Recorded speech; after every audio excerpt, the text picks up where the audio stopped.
Seja bem-vindo a mais uma aula da nossa Escola de Sabedoria. O tema da nossa aula de hoje é: os milagres acontecem tão depressa quanto as tragédias. Não esqueça disso. Os milagres acontecem tão depressa quanto as tragédias. E o texto bíblico de hoje, a história bíblica dentro do nosso momento aqui, está em 2 Reis, capítulo 4, versículo 8 em diante, que fala sobre a história de uma mulher chamada Sunamita. Talvez você já conheça sobre essa história ou não.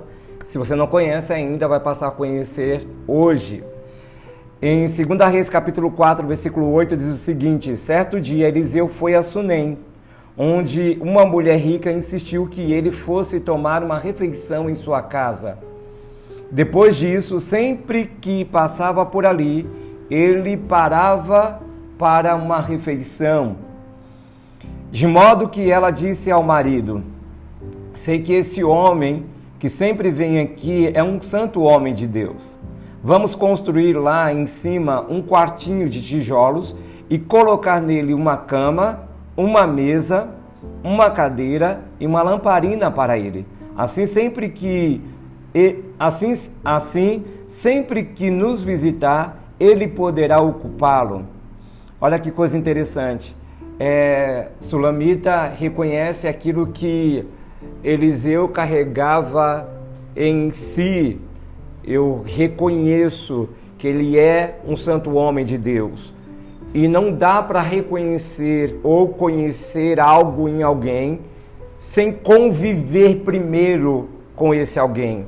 Era costume, normal, Eliseu passar na frente da casa de Sunamita e entrar para poder descansar um pouco, tomar uma refeição com eles.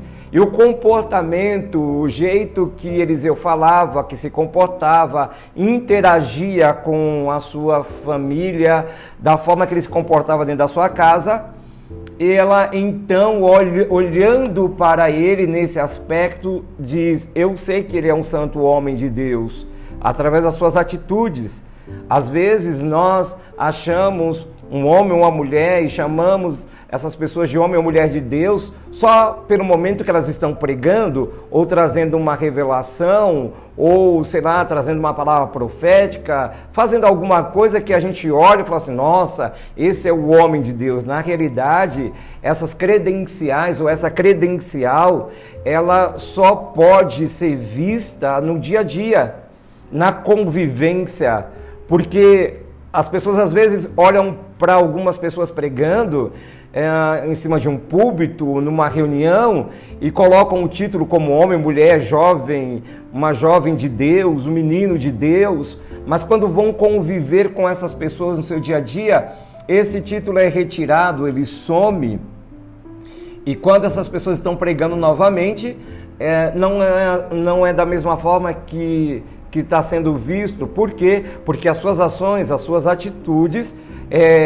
fizeram com que fosse desconstruído aquilo que as pessoas pensavam sobre. E é um perigo muito grande, é um erro muito grande quando a gente, só de uma certa posição que nós olhamos alguém, já definimos, seja lá qual definição for. Eu não gostei dessa pessoa, mas você conviveu com ela, você a conhece de verdade, você sabe quem é, então isso não é sábio. Quando eu decido achar o que alguém é só pelo meu olhar, isso me faz ser tolo e não ser sábio. E a Sunamita, ela tem um olhar particular para isso, e ela decide então construir um quarto para esse homem, para que ele pudesse descansar, o homem de Deus, como ela mesma o chamou, e ele era. A primeira chave de sabedoria para esses 3 versículos que nós lemos aqui é: as suas escolhas decidem a sua prosperidade. Sunamita era uma mulher rica, Sunamita era uma mulher próspera, não lhe faltava nada, e não é sobre essa prosperidade que eu estou falando. Nós andamos equivocados com relação a uma prosperidade. é sobre aquilo que viria sobre a vida dela. Ela fez uma boa escolha, ela decidiu fazer algo, e isso vai trazer algo que ela não tem. Mesmo sendo rica, ela não tem, ela tem dificuldade para ter. Alguém fala assim, uma pessoa rica tem tudo. Será que de fato uma pessoa rica, ela tem tudo? Baseado na história de Sunamita, a gente vai ver que isso não é uma verdade. A segunda chave de sabedoria para esses 3 versículos é: as suas metas escolhem os seus mentores. Ela decidiu algo, ela construiu algo, era uma meta dela construir um quarto. Ela traz então esse homem, não só para comer uma refeição, não só para tomar um pouco de água, não só para descansar um pouco, mas ela o traz agora para dentro da sua casa, para que ele ficasse um pouco mais. E com isso, Eliseu não seria só um profeta, visto como um profeta, mas ele também daria mentorias, ele também estaria sendo um mentor para essa casa. A terceira chave de sabedoria é: honra é uma semente que você planta antes de recebê-la como colheita. Honra é uma semente que você planta. E por isso você deve entender, saber onde você vai plantar essa semente, a semente da honra. Porque às vezes nós estamos honrando quem não deve receber as nossas honras, e nós deixamos de honrar aqueles que deveriam receber as honras. Então, existem pessoas estratégicas, existem pessoas que elas precisam receber as honras devidas. E aí você pode pensar, então, existem pessoas que devem ser desonradas. Não, não é sobre desonra, é sobre honra. Todas as pessoas precisam receber um cuidado, isso é uma verdade. Mas a honra é dado para aqueles que merecem receber a honra.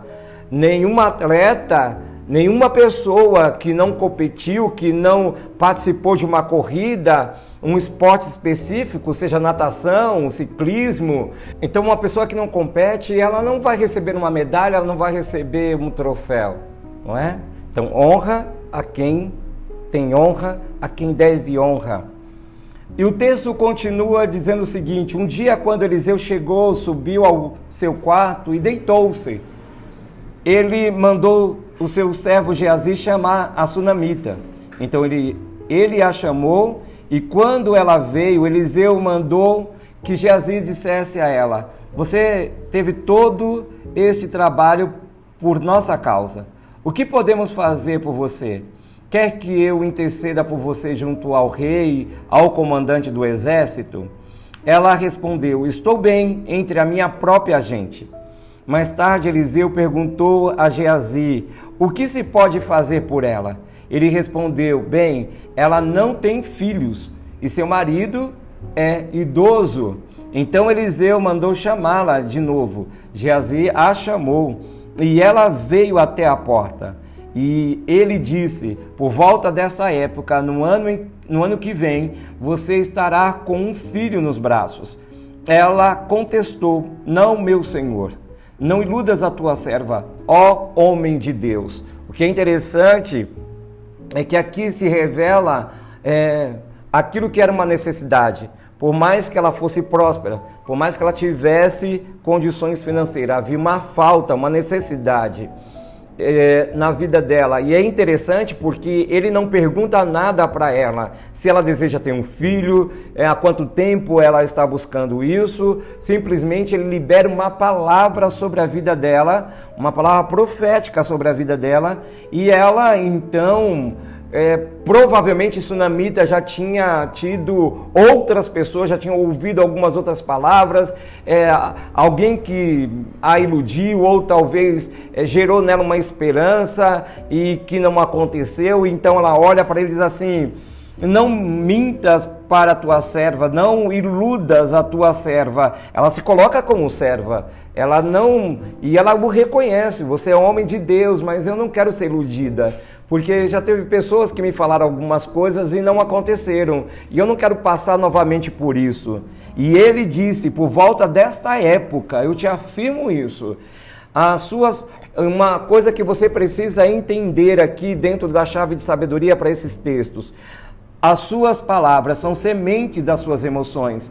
O que Sunamita estava falando agora não saía do coração, mas das suas emoções, daquilo que ela já tinha vivido, uma esperança talvez falsa, uma esperança que já tinha morrido. E Eliseu sabia disso, que as palavras que saíam da boca de Sunamita eram sementes geradas nas suas emoções e não do seu coração. Uma outra chave de sabedoria para esses textos que nós lemos, Deus não consulta o seu passado para decidir o seu futuro. Deus está pouco interessado, ou nem interessado pelo aquilo que aconteceu no passado. Nós, seres humanos, é que precisamos dar um relato, falar alguma coisa. Olha, sabe por que eu não sou hoje isso? Porque lá atrás, isso. Ah, sabe por que tem me acontecido isso hoje? Porque lá atrás pessoas me deixaram, me abandonaram, foram embora, não acreditaram em mim, não investiram em mim, é por isso que eu não sou bem sucedido hoje, é por isso que isso e mais aquilo outro. Deus é completamente diferente. Sabe como é que eu entendo esses momentos quando a gente está falando sobre um passado, sobre um presente não bem sucedido como nós queríamos, apontando para um passado por causa de situações, porque não nasci numa família bem sucedida, porque a minha igreja é pobre, eu estou debaixo de uma unção pastoral, não estou debaixo de uma unção apostólica, senão eu teria prosperado muito mais. Essas coisas, esses mitos que as pessoas vão inventando, criando, e muitos vão acreditando. Deus não precisa consultar o seu passado. Coitado, deixa eu ver como foi o passado dele ou dela, para agora eu estabelecer o seu presente e levá-la para o seu futuro. Deixa eu olhar aqui o que aconteceu aqui, coitado, né? Surgiram pessoas que falaram isso, que fizeram isso. Coitadinho. Não, Deus não consulta. Deus não precisa consultar o meu e o seu passado para nos abençoar, para nos levar para um futuro que Ele determinou para mim e para você. Talvez as nossas emoções não tratadas diante do Senhor, uma ferida na alma, não buscando uma cura, possa comprometer literalmente aquilo que Deus tem para as nossas vidas. No versículo 17 diz o seguinte: mas como Eliseu lhe dissera, a mulher engravidou e no ano seguinte, por volta daquela mesma época, deu à luz um filho. Da forma que ele falou, aconteceu. Agora você imagina como estava agora as emoções, o coração, a mente dessa mulher chamada Sunamita. Versículo 18 diz: o menino cresceu e certo dia foi encontrar seu pai, que estava com os seus ceifeiros.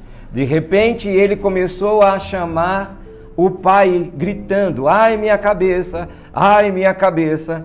Então o pai disse a um servo: leve-o para a mãe dele. O servo o pegou e o levou à mãe. O menino ficou no colo dela até o meio-dia, quando morreu. Ela recebe a manifestação da glória de Deus, do poder sobrenatural do Senhor. Cresce a criança, ele decide um dia ir trabalhar com o pai.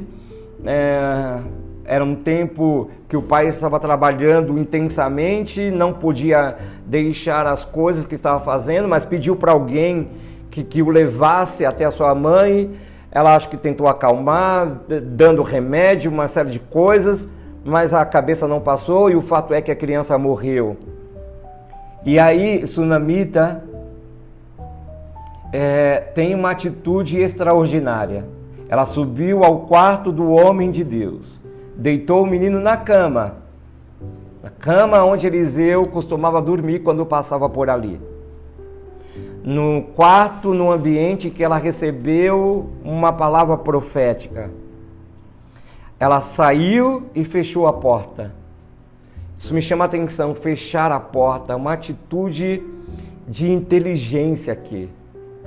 Ela entendeu sobre o lugar que ela construiu, quem habitava ali, quando era necessário, que aquele lugar foi o lugar que ela recebeu uma promessa de Deus através da vida de Eliseu. Ela fecha o quarto, ninguém entra aqui. Tem algo muito especial, mais do que o meu filho aqui, tem algo muito especial dentro desse quarto que eu não quero que ninguém entre. Na realidade, algo especial que ela estava guardando era um milagre dela. Era a ressurreição que ela já acreditava no seu coração. O que nós precisamos entender com essa atitude de sunamita? Uma chave de sabedoria? Lutas sempre cercam o nascimento do milagre. Lutas sempre cercam o nascimento do milagre. Entenda que todas as vezes que você estiver com uma luta, uma crise, algo que é desafiador para você, que parece que não tem solução, tenha certeza que essa situação que está acontecendo está cercando o nascimento do seu milagre. Aquilo que você precisa receber de Deus, aquilo que vem de Deus para a sua vida. E no versículo 22 diz o seguinte: ela chamou o marido e disse: preciso de um servo e uma jumenta para ir falar com o homem de Deus. Vou e volto depressa. Eu vou rápido e volto rápido. Versículo 23, ele perguntou: mas por que hoje? Não é lua nova nem sábado. Ela respondeu: não se preocupe. Ela não fala nada do que está acontecendo. Seu marido estava envolvido com o trabalho, deveria ser um trabalho muito intenso, ele deveria ter cabeça para aquele momento, para administrar aquele momento, aquela colheita que estava acontecendo, e porque são ceifeiros ceifa algo, então era tempo de colheita, era necessário, ela entendeu isso, uma mulher extremamente focada, inteligente, sábia, bem posicionada. Ela mandou selar a jumenta e disse, isso no versículo 24, ela disse ao servo: vamos rápido, não temos tempo a perder, só pare quando eu mandar. Uma chave de sabedoria para esse momento, para esses versículos: nunca discuta seu problema com alguém que é incapaz de resolver. O marido de Sunamita agora era incapaz de resolver essa situação. Se ele soubesse da morte do seu filho, a única coisa que iria acontecer é se desesperar, sentir a dor da perda e preparar o velório e a sepultura. Mas Sunamita entendeu que não era momento de velório. Temos um morto dentro de um quarto, em cima de uma cama. Mas não é tempo de velório, não é tempo de pranto, de choro, e não é tempo de abrir sepultura. Às vezes, na minha e na sua vida, o cenário é de morte. Às vezes, na minha e na sua vida, o cenário é de choro, de pranto. E a gente simplesmente parar e dizer assim: pronto, vamos abrir uma cova aqui, vamos se enfiar nela. Vamos sucumbir literalmente e através dessa situação, já era, não tem mais jeito, vamos dar tudo por encerrado, acabou, não tem mais o que fazer. Mas Sunamita, ela teve um discernimento, um entendimento sobre a situação que ela estava vivendo. Ela sabia que seu filho estava morto, essa era a realidade dela. Mas ela não discutiu isso, não falou isso, não tentou resolver isso com seu marido. Ela prepara a sua jumenta, o seu servo, porque ela ia se encontrar com Eliseu. Versículo 25, assim ela partiu para encontrar-se com o homem de Deus no Monte Carmelo, um lugar específico. Nós precisamos ir para esse lugar específico, Monte Carmelo. Eliseu estava lá. Existe um lugar, um monte de Deus. Eu não estou falando de um monte de oração simplesmente. O lugar, a habitação de Deus. É lá que nós devemos ir não só quando estamos com um problema, isso é uma verdade. Nós devemos buscar ao Senhor em todo o tempo, mas nós precisamos entender onde está Deus. Quando ele a viu à distância, disse ao seu servo: olhe, é a sunamita. Corra ao encontro dela e lhe pergunte: está tudo bem com você? Ele sabia que não estava. Com certeza o Espírito de Deus já tinha revelado a ele. As perguntas são fundamentais para que se saiba o teor da conversa. Quem faz a pergunta detém o controle da conversa. Isso é uma chave de sabedoria. Está tudo bem com você? Ele pede para que Geazi pergunte isso para ela. Tudo bem com o seu marido e com o seu filho? Ela respondeu a Geazi: está tudo bem. Está tudo bem. Ela sabia que não estava, mas ela estava crendo em algo. Versículo 27. Ao encontrar o homem de Deus no monte, ela se abraçou aos seus pés. Geazi veio para afastá-la, mas o homem de Deus lhe disse: deixa-a em paz. Ela está muito angustiada. Ele já sabia, ele a conhecia, mas o Senhor nada me revelou e escondeu de mim a razão da sua angústia. E disse a mulher: acaso eu te pedi um filho, meu Senhor? Não te disse para não dar falsas esperanças? É engraçado que agora ela traz algo do início da conversa, quando ele declara para ela que ela teria um filho. Não mintas para a tua serva, não iludas a tua serva. É engraçado que um sentimento que havia nela muito antes da gestação volta à tona. Tome muito cuidado com o momento em que você está vivendo, porque os sentimentos eles voltam. E aí esses sentimentos, quando voltam, quando não deveriam mais voltarem, eles podem fazer um grande estrago. O que nós precisamos entender com esse texto? Qual é a chave de sabedoria? Os milagres não ocorrem onde são necessários. Eles ocorrem onde são esperados. O lugar necessário para acontecer um milagre era no quarto. Ela poderia ficar lá esperando o dia, a hora em que Eliseu pudesse passar na frente da sua casa, então ressuscitasse o seu filho, orasse para uma ressurreição. Mas ela não fez isso. Ela não ficou no lugar onde o milagre era esperado. Ela foi ao encontro do milagre. Ela esperava se encontrar com o milagre, com uma palavra novamente profética. Os milagres acontecem tão depressa quanto as tragédias. O tema da nossa aula de hoje. Versículo 29, então Eliseu disse a Geazi: ponha a capa por dentro do cinto, pegue o meu cajado e corra. Se você encontrar alguém, não o cumprimente, e se alguém o cumprimentar, não responda. Quando lá chegar, ponha o meu cajado sobre o rosto do menino. Mas a mãe do menino disse: juro pelo nome do Senhor e por tua vida que, se ficares, eu não irei. Então ele foi com ela. Está no versículo 30. Geazi chegou primeiro e pôs o cajado, conforme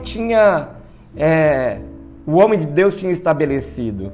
Geazi chegou primeiro e pôs o cajado sobre o rosto do menino, mas ele não falou nem reagiu. Então Geazi voltou para encontrar-se com Eliseu e lhe disse: o menino não voltou a si. Era um momento de aprendizado na vida de Geazi. Versículo 32, quando Eliseu chegou à casa que estava o menino morto, estendido na cama, ele entrou, fechou a porta e orou ao Senhor. Sunamita coloca o menino na cama, no quarto de Eliseu, em cima da cama, sai e fecha a porta. Eliseu chega, entra e fecha a porta. Isso é particularidade, isso é sabedoria, isso é entendimento. só fica aqui dentro quem precisa ficar. Jesus, quando vai à casa do homem chamado Jairo, ele faz exatamente isso. Antes de ressuscitar a filha de Jairo, ele coloca todo mundo para fora. Até mesmo os discípulos.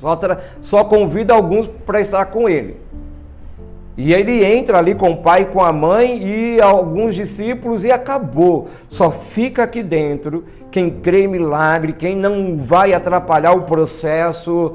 Eu tenho uma obra específica a realizar, tem algo importante aqui, não preciso me distrair, não preciso ficar ouvindo burburinhos agora. Não, esse momento é único, é importante. Que tal você aprender a fechar a porta da sua vida? E só permitir aqueles ou aquelas que de fato precisam estar na sua vida, na trajetória, para vivenciarem aquilo que o Senhor tem para você. Tome muito cuidado, porque isso é um grande erro. Nós erramos muito feio quando nós não fechamos a porta da nossa vida. Ele entrou, fechou a porta e orou ao Senhor. Então deitou-se sobre o menino, boca a boca, olhos com olhos, mãos com mãos. Enquanto se debruçava sobre ele, o corpo do menino foi aquecendo. Eliseu levantou-se e começou a andar pelo quarto. Depois subiu na cama e debruçou-se mais uma vez sobre o menino. O menino expirou 7 vezes e abriu os olhos. Na primeira tentativa, parece que está havendo aqui um problema, uma situação, uma intervenção. Eu acredito que Eliseu deve ter perguntado a Deus o que está acontecendo. O problema é comigo, o problema está com o menino, o problema está com a mãe, são más vibrações, olho grande, o que está acontecendo? Deus estava preparando o ambiente para cumprir algo, para estabelecer algo. Então o menino respira novamente 7 vezes, abre os olhos. Eliseu chamou a Geazi estava do lado de fora e o mandou chamar a sunamita, que também não estava dentro do ambiente, poderia haver um chororô. Eliseu falou, não é momento disso, se vai chorar um pouquinho distante para não atrapalhar o processo. Ele obedeceu, ele correu, foi chamá-la. Quando ela chegou, Eliseu disse, pegue o seu filho. Ela entrou, ela foi autorizada a entrar. Só entra quem está autorizado a entrar. Mas é a mãe, é o pai. Só entra quem está autorizado a entrar. Pega o seu filho. Ela entrou, prostrou-se aos seus pés, curvando-se até o chão. Então pegou o filho e saiu. 2 chaves de sabedoria para esse momento. A primeira chave é: um milagre fora do comum exige uma paciência fora do comum. E Eliseu teve essa paciência. Cuidado, a sua impaciência pode atrapalhar todo o processo. Pode invalidar todo o processo. A segunda chave para esse texto que nós estamos lendo: um milagre fora do comum exigirá um mentor fora do comum. Geazi não conseguiu, não seria ele. Ele até fez tudo bonitinho, tudo direitinho, mas o menino não voltou à vida. Não é sobre orar bonito, não é sobre ter qualquer tipo de reação corporal. Não é sobre esse que te falo, esse que te digo. É sobre alguém que de fato Deus quer usar para realizar algo em nossas vidas. Cuidado para você não estar afastando quem de fato Deus vai usar para manifestar algo para a sua vida. E trazer um Geazi, quando ainda é um auxiliar, que não vai conseguir entender, porque tem suas limitações, porque tem as suas dúvidas, porque ainda tem as suas incredulidades. Não havia nenhuma incredulidade no coração de Eliseu, não havia nenhuma dúvida no coração de Eliseu. Eliseu entendeu, sabia o processo que deveria acontecer ali, o que deveria acontecer dentro daquele quarto. E ele trouxe a manifestação de Deus dentro do tempo que Deus desejou, no tempo que Deus queria. Então, que você possa colocar a sua sabedoria em prática. Os milagres acontecem tão depressa quanto as tragédias. Não esqueça disso. Eu te espero na próxima aula em nome de Jesus.